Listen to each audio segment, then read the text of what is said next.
This is the Talkin Bout the Hoosiers podcast, presented by TheHoosier.com.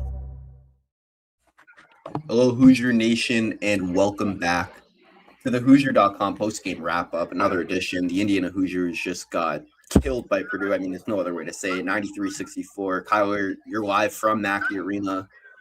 I guess I'll just throw it to you. What went wrong for Indiana tonight? Everything. Everything went wrong from the start. Indiana never led once in this game. Purdue's seniors, Braden Smith, Trey Kaufman-Renn, and Fletcher Lawyer wanted to make a statement versus Indiana tonight, and they exactly did that. Trey Kaufman-Renn, 20 points. Fletcher Lawyer, 18 points. Braden Smith, 15 points.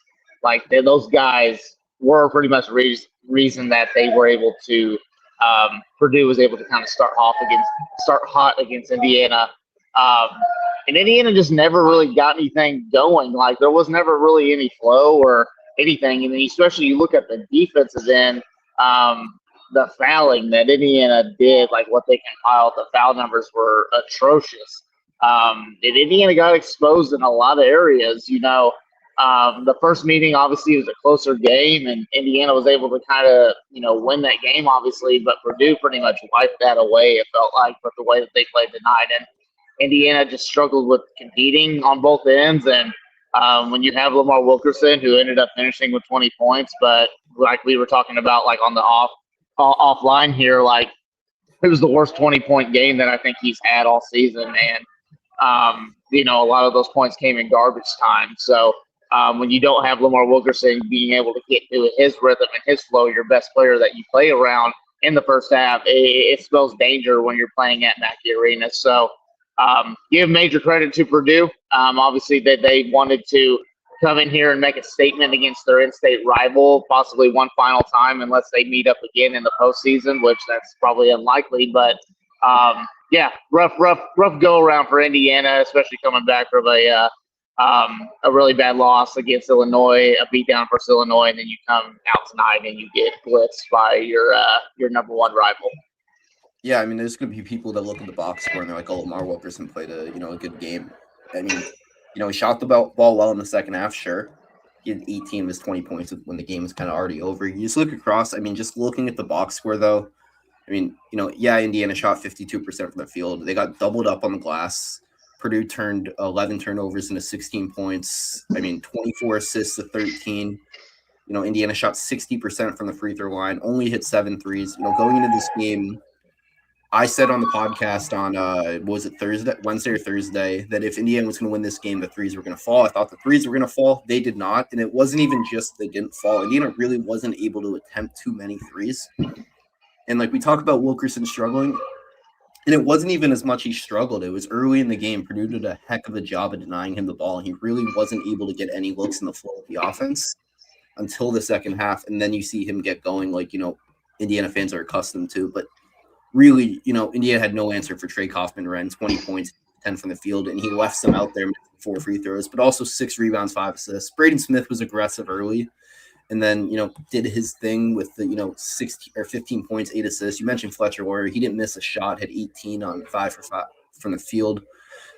It's just really one of those things for Indiana where it's there's levels to this. Now, the good thing for Indiana, I know fans aren't going to want to hear this. This isn't a game they had to win. Yeah, losing by 30 to your, in-state rival, never good. I know fans are going to start calling for DeVries' head. I've already started to see it, saying he's not the guy. It's got to be a little patient. I know tonight's ugly, and it's hard to be patient after a performance like this, but you just have to be, if Indiana can just take care of business and win 3 of their final 4, which, that would be, 2 quad 3 wins and then either a home win for Michigan State or a road win against Ohio State. If you can get one of those, Indiana's, in a good spot to make the tournament still. And that's kind of what should be the goal year one when you're completely rebuilding a roster. And I know fans are going to be, the roster is going to be rebuilt next year too, but there's a lot more pieces coming back than, this year where the really only player, Darren DeVries inherited was Trent Sicily, and that he still had to, go out and re-recruit Sicily.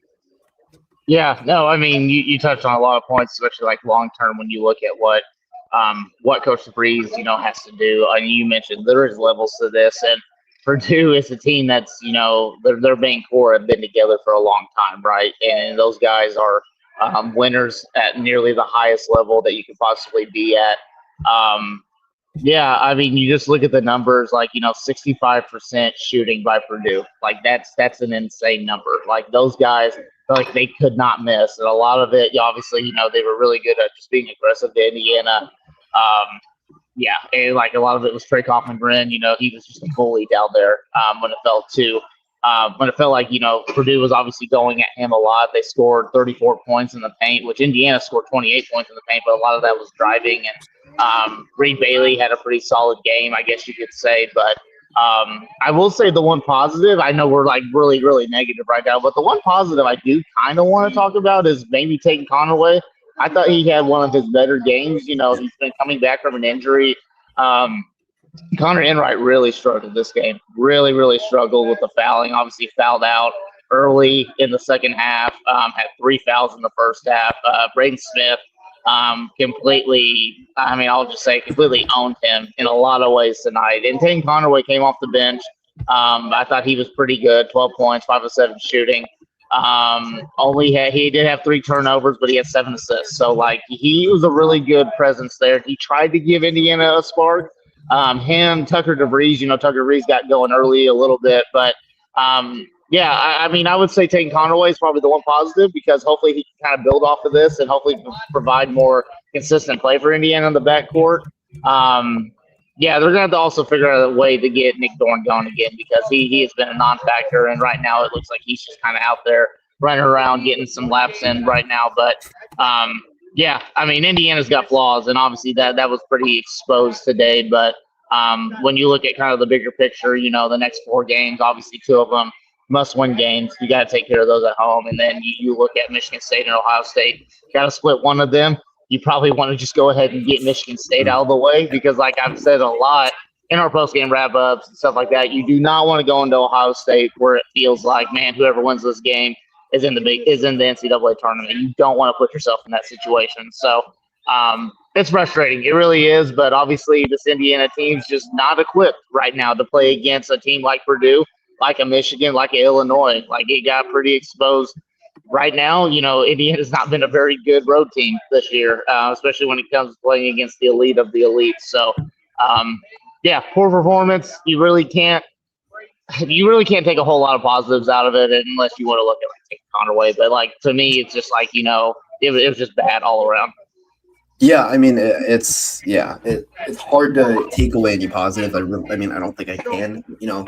Purdue coming off the loss to Michigan earlier in the week, the way they lost that game on their home floor, they were going to come out aggressive, and, they did, and they came out through the first punch. They led the entire game. Well, they threw all the punches, really. I can't think of a moment where Indiana, had momentum and you're thinking, oh, they could flip this game. There really wasn't. One of the I think you could argue this was the worst performance of the year from Indiana, without a doubt.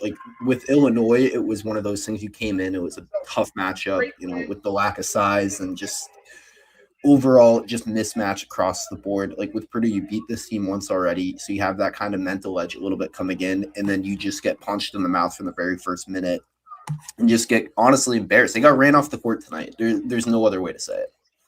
Yeah, no, they it felt like the game was over when you look at the last 4 minutes of the first half. That's how it felt. So, obviously this is probably not our best post-game wrap-up and stuff, but when you don't have anything really to just kind of base off of other than, Indiana just got blitzed. That's basically what it comes down to. So, not great at all. The positive is Indiana's got some home games coming up. So they've been pretty good for the most part at home. So, if they can take care of business on their home floor, put themselves in a nice position, when it comes to the Big Ten tournament, maybe go on a run there a little bit. This team can build momentum. They can get back on track. We have seen it, already this season. We saw that 4-game losing streak, and Indiana was able to bounce back and get some really good wins under their belt and go on a little bit of a run. But it's a wake-up call. I don't think if you're an Indiana fan, looking at this matchup, you obviously know that Indiana is just not there yet, but I do think Coach DeVries will obviously get them there, in the years to come. So, Hopefully, moving down, these games are a little bit more competitive, whether it's at Mackey or at Assembly Hall. So tough one tonight. It really is. So Indiana's going to have to really look at themselves in the mirror, get back on the right track, have a really big bounce back game against Northwestern on Tuesday. Yeah, I mean, it's you have 4 games left. You got to win 3. You cannot lose. Zach Browning said it earlier this week. Northwestern and Minnesota, those are can't loses. Michigan State, Ohio State, got to win one of them. Just have to win one of them, and you can't, fumble, and you should be able to get in the tournament. But again, still quite a bit of work to do with the Big Ten tournament as well. Indiana, has opportunities. They just have to take care of them. And we're going to have coverage on all of that, some Indiana football recruiting stuff. All of that's going to be covered on the Hoosier.com website, guys. Price just dropped. $20 now for the full year. Rivals, the Hoosier, On 3, all of that included. So take advantage of that offer now while you can. Thank you guys once again for tuning in to the Hoosier.com postgame wrap-up. We'll be back.